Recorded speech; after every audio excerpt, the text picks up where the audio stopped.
গল্পের নাম চিত্তবিদ্ধ প্রেমতত্ত্ব। লেখিকা এমিনেহা নয়াদে। পর্ব 11। তাছাড়া তুমি সেমিস্টারের একদম মাঝখানে এসেছ, যা সচরাচর এই ভার্সিটির রুলসের বাইরে। স্পেশাল রেকমেন্ডেশন ছাড়া এটা সম্ভব নয়। ইত্তিক স্যার কি তোমার কোনো রিলেটিভ, নাকি তার চেয়েও বেশি কিছু, যা আমরা ভাবছি? অরা মুহূর্তের জন্য স্তব্ধ হয়ে গেল। এই প্রশ্নটা তার নিজেরও অনেক দিনের। আসলেই তো ঋত্বিক স্যানালের সাথে তার সম্পর্কটা ঠিক কি? সে কি কোনো আত্মীয়? না। প্রফেসর? নামমাত্র বন্ধু? তাও নয়। তবে কি বয়ফ্রেন্ড? সে কি তার বয়ফ্রেন্ড? এই শব্দটা মনে আসতেই অরার বুকটা ধক করে উঠল। সরাসরি পরিচয় দেওয়ার মতো কোনো শব্দই যে তার কাছে নেই। ইত্তিক তাকে প্রেম বলে ডাকলেও অরা কোনোদিন সেই অধিকার তাকে দেয়নি। অরার মনে হতে লাগল এক বিশাল শূন্যতা তার গলার কাছে দলা পাকিয়ে উঠছে। অরা কিছু না ভেবেই খুব নিচু স্বরে বলল, তেমন কেউ না। উনি জাস্ট আমার গার্জিয়ান হিসেবে এখানে সাহায্য করেছেন গু। কথাটা শেষ হওয়া মাত্রই পাশ থেকে ক্লারা অবিশ্বাসের সুরে বলে উঠল, মিথ্যে কেন বলছ অরা? আমরা ঋত্বিক স্যারকে পছন্দ করি বলেই তো জানতে চাইছি। উনি তো সবসময় মেয়েদের থেকে দূরে থাকে, আমরাও খুব একটা সাহস পাই না ওনার কাছে যাওয়ার, কারণ উনি বড্ড বেশি রুড। অথচ সেই মানুষটা যে একটা মেয়ের জন্য এমন উন্মাদ হতে পারে, বাইকে বসিয়ে পসেসিভলি ঘুরতে পারে, এটা তো আমরা ভাবতেই পারিনি। এটা দেখে আমাদের একটু কষ্ট লাগলেও, তাই বলে আমরা তো আর তোমার কোনো ক্ষতি করতে চাই না। তারপরও বলছ সে তোমার কেউ না? ক্লারা আবার দীর্ঘশ্বাস ফেলে বলল, বিশ্বাস করো, পুরো ডিপার্টমেন্টের মেয়েদের ক্রাশ উনি। কিন্তু উনার ওই নীলবাদামি চোখ দুটোর দিকে তাকালে আমাদের বুক কাঁপে। আর আজ উনাকে দেখলাম তোমার সাথে একদম অন্য এক রূপে। তোমার ব্যাগে হাত ছোঁয়াচ্ছে, তোমাকে নিজের কাছে টানছে, কখনো বা তোমার চুলের দিকে তাকাচ্ছে। এসব তো কেবল লাভারের জন্যই সম্ভব, তাই না? ওরা আর কোনো উত্তর দিল না। সে পাথরের মতো নিশ্চুপ হয়ে তাদের কথাগুলো শুনছিল। তার এতক্ষণকার প্রফুল্ল মনটা এক নিমেষেই এক বিষণ্ণ আর অবাধ্য চিন্তায় ছেয়ে গেল। মেয়েগুলোর কথা ভুল নয়। ইত্তিক স্যানাল তাকে যেভাবে শাসন করে, যেভাবে অধিকার খাটায়, তা তো কোনো গার্জিয়ান বা আত্মীয়ের কাজ নয়। মেয়েগুলোর জেরা অরার মস্তিষ্কে এক নিদারুণ ঝড়ের সৃষ্টি করল। তাদের চোখে যে বিস্ময় আর ঈর্ষা মেশানো কৌতূহল, তা অরাকে অস্বস্তির এক চূড়ান্ত শিখরে নিয়ে গেছে। সে কোনোমতে নিজেকে সামলে নিয়ে ব্যাগগুলো শক্ত করে ধরে নিজের রুমের দিকে হাঁটা দিল। পেছনে মেয়েদের সেই ফিসফাস তখনও শোনা যাচ্ছে। দেখেছিস? মেয়েটা এড়িয়ে গেল। নিশ্চিত ডাল মে কুচ কালা হ্যায় উ। নিজের রুমে ঢুকে দরজাটা সজোরে বন্ধ করে দিল ওরা। হার্টবিট এখনও স্বাভাবিক হচ্ছে না। সে দামি শপিং ব্যাগগুলো বিছানার উপর এক প্রকার আছড়ে ফেল। জানালার পাশে দাঁড়িয়ে দূরের অন্ধকার আকাশের দিকে চেয়ে রইল। তার অবচেতন মনে একরাশ ভয় আর বিস্ময় দানা বাঁধছে। ঋত্বিক কি তবে সত্যিই তাকে ভালোবাসে? নাকি এই ভালোবাসার নাম কেবল অধিকারবোধ? কিন্তু সেটা কিসের অধিকার? যে মানুষটা সবার সামনে তাকে স্টুডেন্ট হিসেবে চেনে না, সেই মানুষটাই কেন নিভৃতে তাকে নিয়ে উন্মাদের মতো আচরণ করে? অরার মনে হল সে এক এমন মায়াজালে আটকে গেছে, যেখান থেকে বেরোনোর কোনো রাস্তা নেই। তার নিঃসঙ্গ মনে আজ ঋত্বিকের প্রতিটি বকা, প্রতিটি শাসানি এক ভিন্ন অর্থ নিয়ে ধরা দিতে শুরু করল। যা তো অবুঝ নয়, ঋত্বিকের পাগলামির কারণ হয়তো সে আগেও টের পেয়েছে বহুবার, কিন্তু এটা কেমন সম্পর্ক? যে মানুষ তার জন্য হুটহাট এমন পাগলামি করে, তাকে তো সে ঠিকমতো চেনেও না। বারবার জিজ্ঞেস করেও কোনো উত্তর মেলে না সে কি কোনো খেলা খেলছে। তার মায়ের মতো ঋত্বিকও কি তবে তাকে কোনো বিশেষ খেলার গুটি বানিয়েছে? অসহ্যকর। অরা এসব ভাবতে ভাবতে ক্লান্ত হয়ে পড়ল। এক নিমিষেই অরার মনে হল এই রুমের দেয়ালগুলো যেন তাকে গিলে খেতে আসছে। মেয়েদের কথাগুলো এখনও কানে বাজছে। উনার মতো রুড মানুষও যে কোনো মেয়ের জন্য এমন উন্মাদ হতে পারে আমরা তো ভাবতেই পারিনি। অরা নিজের মনেই বিড়বিড় করল, পাগলামি? এটা কি কেবল পাগলামি, নাকি অন্য কিছু? ঋত্বিক কেন আমার পেছনে এত সময় নষ্ট করছেন? লস অ্যাঞ্জেলেসের এত বড় একজন মানুষ, যার সময়ের দাম আকাশচুম্বী, সে কেন একটা সাধারণ মেয়ের অবাধ্যতা সহ্য করে তার পেছনে বাইক নিয়ে ঘোরে? সে আয়নায় নিজের বাদামি চুলের দিকে তাকাল। বাতাসের ঝাপটায় চুলগুলো এখনও এলোমেলো। ঋত্বিক যখন নিজের হাতে চুলগুলো সরিয়ে দিয়েছিল, সেই স্পর্শের উত্তাপ যেন এখনও তার কপালে লেগে আছে। অরা বুক চিরে একটা দীর্ঘশ্বাস ফেল। সে জানে হৃত্বিকের সাথে তার পরিচয়টা খুব বেশি দিনের নয়। অন্তত অরার স্মৃতিতে তো তাই। কিন্তু হৃত্বিকের কথা শুনলে মনে হয় সে কয়েক জনম ধরে অরাকে চেনে।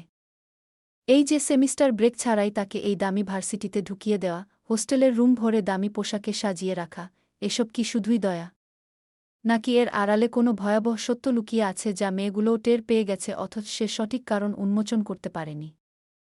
অরা ধীর পায়ে বিছানায় গিয়ে বসল। একটা দামি নতুন গাউনের ব্যাগটা খুলল সে। কাপড়টা হাতে নিতেই হৃত্বিকের সেই নিরেট আর ডোমিনেটিং কণ্ঠস্বর মনে পড়ে গেল, কাল যেন পেন্ডেন্টটা তোর গলায় দেখি। উপহার প্রত্যাখ্যান করা আমার দুশ্মনদের স্বভাব, তোর নয়। হঠাৎ অরার মনে এক গভীর শঙ্কার জন্ম নিল। সে কি হৃত্বিকের ভালোবাসার মানুষ, নাকি কেবল তার এক সংগ্রহের বস্তু? মেয়েগুলো তো ঠিকই বলেছে, হৃত্বিক স্যার সবার কাছে এক আতঙ্কের নাম। সেই আতঙ্ক কেন অরার কাছে এসে এক পসেসিভ প্রেমিকের রূপ নেয়? সবচেয়ে বড় প্রশ্নটা তাকে বিদ্ধ করছে, অরা নিজে কি চায়? সে কি হৃত্বিকের এই দানবীয় আকর্ষণের কাছে নতি স্বীকার করছে? ওই বাইক রাইডের সময় যখন সে অনিচ্ছাসত্ত্বেও হৃত্বিককে জড়িয়ে ধরেছিল, তখন তো তার মনে কোনো ঘৃণা ছিল না, বরং এক অদ্ভুত নিরাপত্তা কাজ করছিল। আর শেষমেশ এই দ্বৈত অনুভূতি অরাকে পাগল করে দিচ্ছে। সারারাত অরার মস্তিষ্কে এক অদ্ভুত বিদ্রোহ দানা বেঁধেছিল। হৃত্বিকের দেওয়া প্রতিটি দামি সুগন্ধি আর রেশমি পোশাক যেন তাকে বিদ্রুপ করছিল। ভোরের আলো ফোটার আগেই অরা সিদ্ধান্ত নিয়ে ফেলে। আলমারির এক কোণে অবহেলায় পড়ে থাকা সেই ধুলোবালি মাখা সাধারণ কামিজটা সে বের করে আনল, যেটা পরেই সে নিউইয়র্ক থেকে এই শহরে পা রেখেছিল। হৃত্বিকের দেওয়া হীরা বসানো লকেট, ব্র্যান্ডেড ঘড়ি কিংবা দামি গ্যাজেটগুলো সে পরম অবহেলায় টেবিলের উপর রেখে দিল। হৃত্বিকের হুকুম মতো সে তার দেওয়া কোনো কিছুই পরল না। এরপর ভার্সিটির ক্লাসের অনেক আগেই অরা হোস্টেল থেকে বেরিয়ে পড়ল। হৃত্বিকের নজর এড়াতে সে পেছনের গেট ব্যবহার করল। তার মাথায় এক অদ্ভুত জেদ এসে ভর করেছে, সে আজ আর উন্মাদ পুরুষ হৃত্যের প্রেম হয়ে নয়, বরং সেই পুরনো নিঃস্ব অরোরা হয়েই দিনটা কাটাতে চায়। তার কিছু প্রয়োজনীয় কাপড় এখনও সেই পুরনো হোটেলেই রয়ে গেছে, হৃত্বিক সেগুলোকে উদ্ধার করারও সময় দেয়নি, জবরদস্তি করে এই পোশাকেই তুলে নিয়ে এসেছিল তাকে। অন্যদিকে ইউনিভার্সিটির করিডোরে প্রফেসর হৃত্বিকের পদধ্বনি আজ অন্য দিনের চেয়েও বেশ ভারিক্কি। সাদা শার্ট আর কালো ব্লেজারে তাকে এক নিখুঁত গম্ভীর প্রফেসর মনে হলেও তার পকেটে থাকা ফোনটা বারবার ভাইব্রেট করছিল। অরাকে সে কয়েকবার মেসেজ দিয়েছে, কল করেছে, কিন্তু উপাস থেকে কোনো সাড়া নেই। হৃত্বিক ভাবল হয়তো মেয়েটা ক্লাসরুমে আগেভাগেই গিয়ে বসে আছে। ঠিক 10টায় হৃত্বিক ক্লাসরুমে প্রবেশ করল। তার ধারালো দৃষ্টি প্রতিটা বেঞ্চে অরাকে খুঁজল।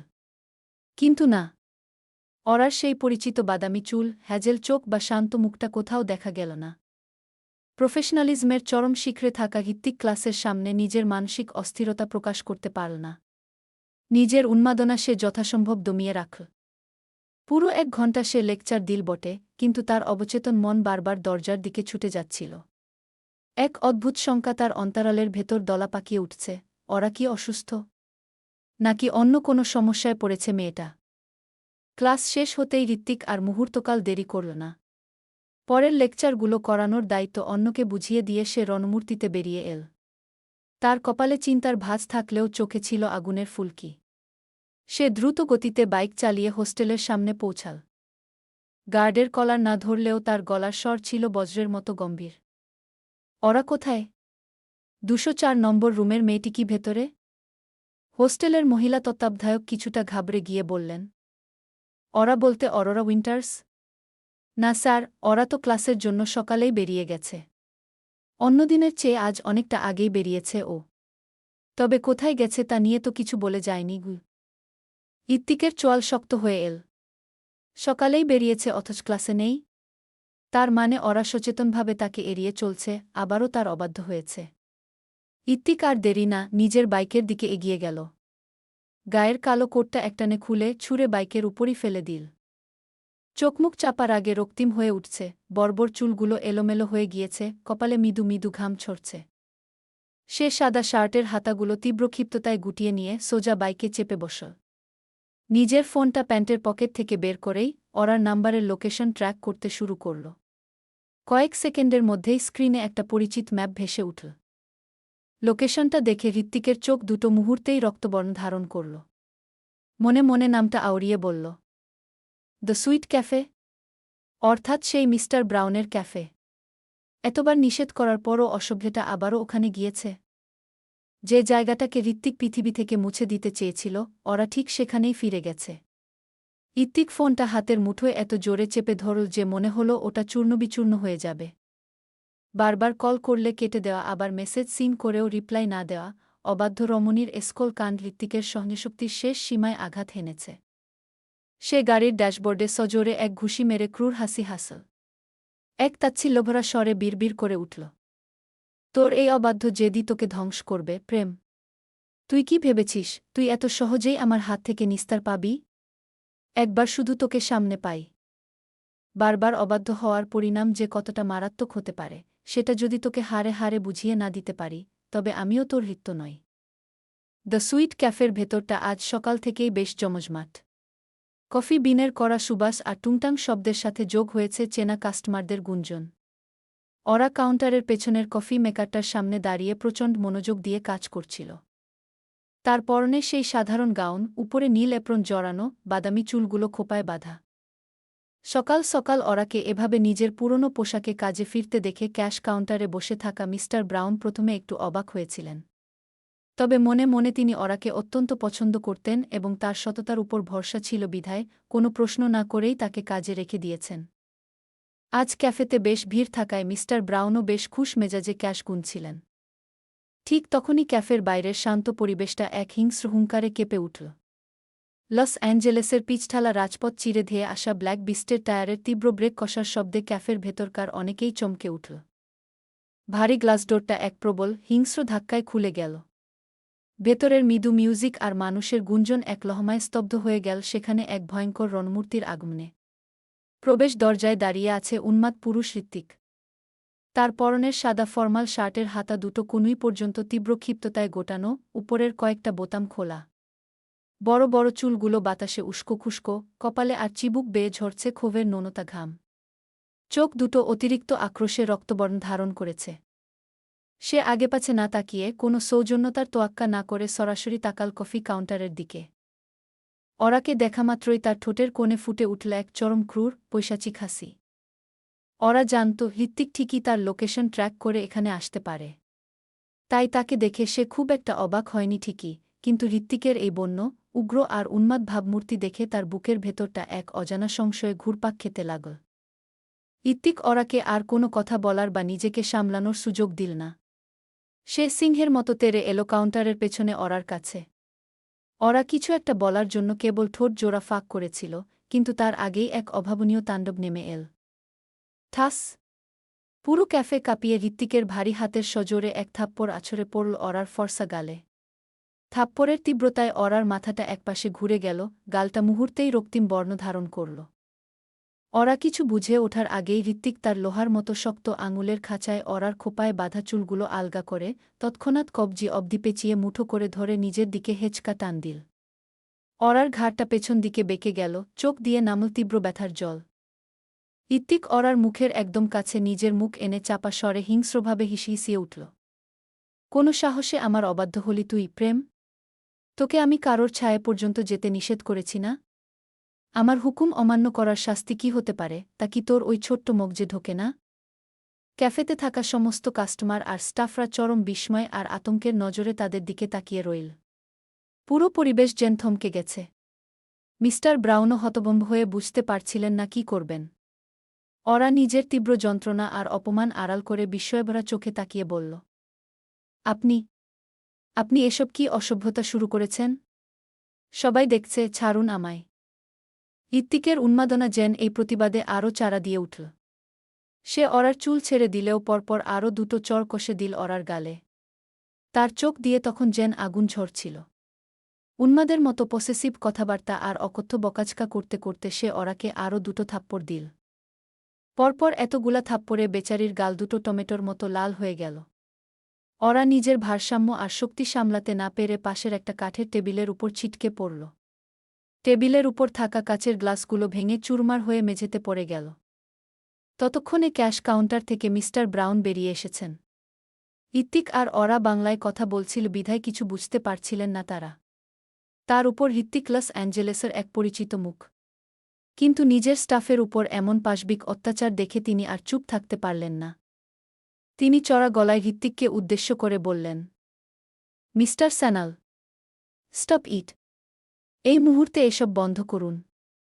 ওরা আমার ক্যাফের স্টাফ, আর এখানে আরও অনেক সম্মানিত কাস্টমার আছেন। আপনি এভাবে আমার ক্যাফের পরিবেশ নষ্ট করতে পারেন না। মিস্টার ব্রাউনের কথা শুনে হৃত্বিক যেন এক ক্ষুধার্ত সিংহের মতো তার দিকে ঘুরে দাঁড়াল। তার আক্রোশ এবার মিস্টার ব্রাউনের উপর গিয়ে পড়ল। সে ধেয়ে গিয়ে মিস্টার ব্রাউনের শার্টের কলার চেপে ধরার উপক্রম করে হিংস্র গলায় চড়াও হয়ে বলল, এই মুহূর্তে আমাকে বাধা দেওয়ার চেষ্টা করবেন না, ওল্ড ম্যান। নয়তো আগামীকাল সকালের সূর্য ডোবার আগেই এই লস অ্যাঞ্জেলেস শহর থেকে আপনার এই ক্যাফের অস্তিত্ব মুছে যাবে। আমি আমার প্রেমের সাথে কথা বলছি, মানে এই মুহূর্তে এর চেয়ে গুরুত্বপূর্ণ আর কিছু এই পৃথিবীতে হতে পারে না। So just back of. Hrithik যখন মিস্টার ব্রাউনের উপর এভাবে চড়াও হল, তখন ওরা আর নিজেকে ধরে রাখতে পারল না।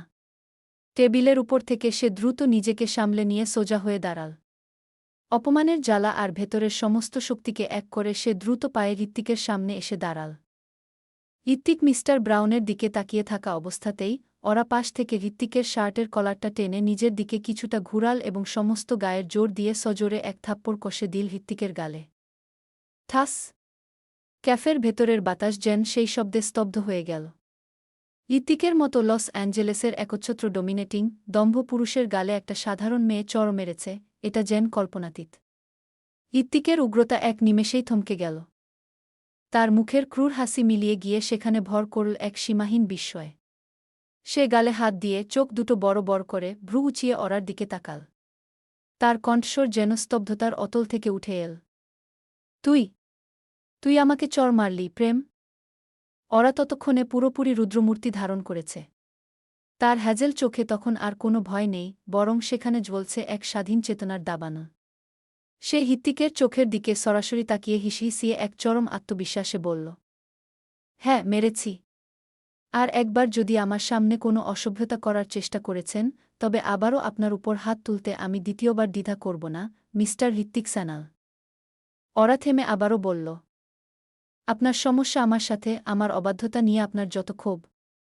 তাহলে এই নিরীহ মানুষগুলোর সামনে এই ক্যাফের পরিবেশ কেন নষ্ট করছেন আপনি?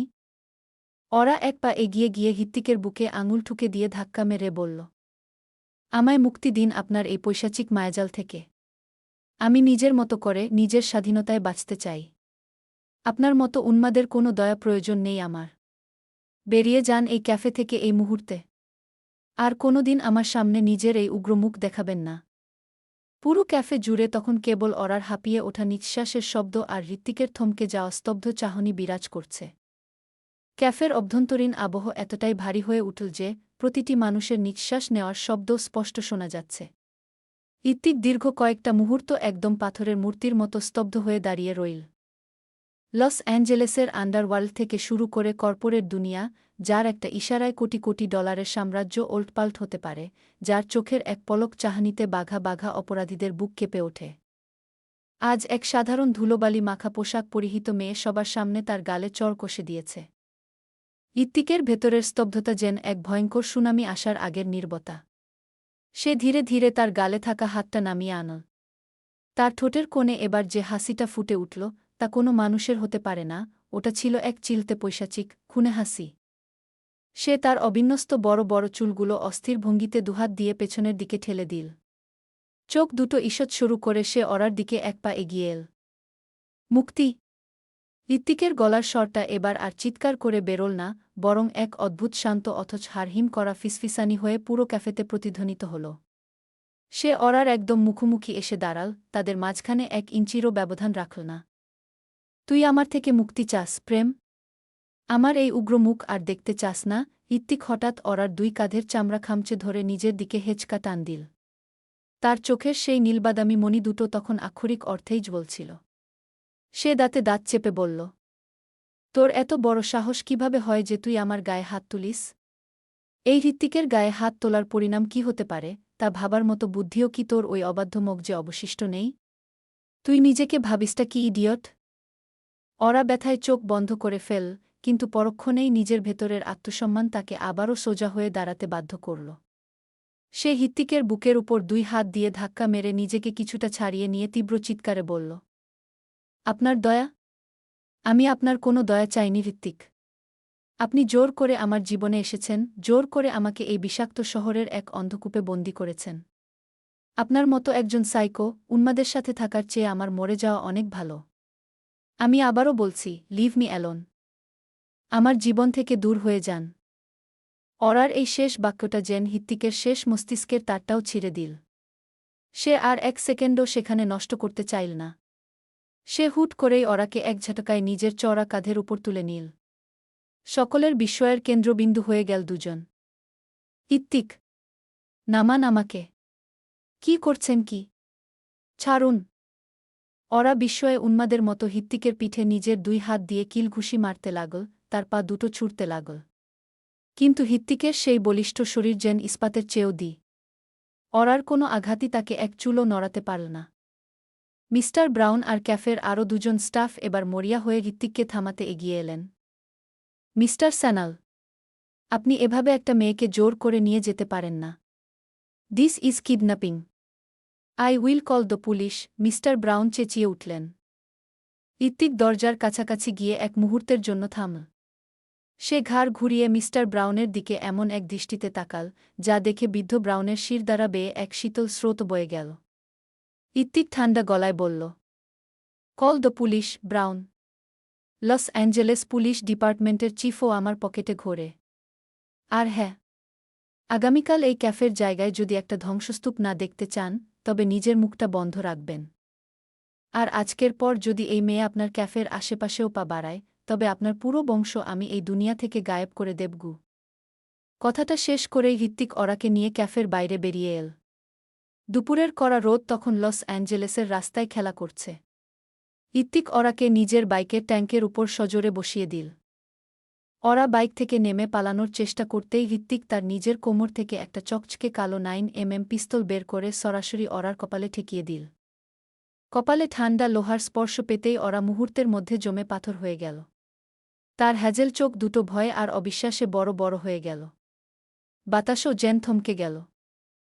আর একটা পা যদি পেছনে বাড়িয়েছিস প্রেম, তবে আমি তোকে এখানেই শেষ করে দেব। তারপর নিজের বুকেও একটা বুলেট চালিয়ে দেব। আমি তোকে আগেই বলেছি, I don't mind dying with you. তুই আমার না হয়ে এই পৃথিবীতে অন্য কারোর বা নিজের হয়েও বাঁচতে পারবি না। হৃত্বিকের চোখ মুখের এক্সপ্রেশন বলে দিচ্ছিল, সে এই মুহূর্তে যা বলছে তা করতে এক সেকেন্ডও ভাববে না। সে আসলেই এক উগ্র, বন্য জানোয়ার। হৃত্বিক কেন করছেন এসব? বন্ধ করুন এই ড্রামা। অরার চোখের কোণ বেয়ে অবশেষে এক ফোঁটা তপ্ত জল গড়িয়ে পড়ল। হৃত্বিক পিস্তল নামিয়ে আরও চড়াও হল।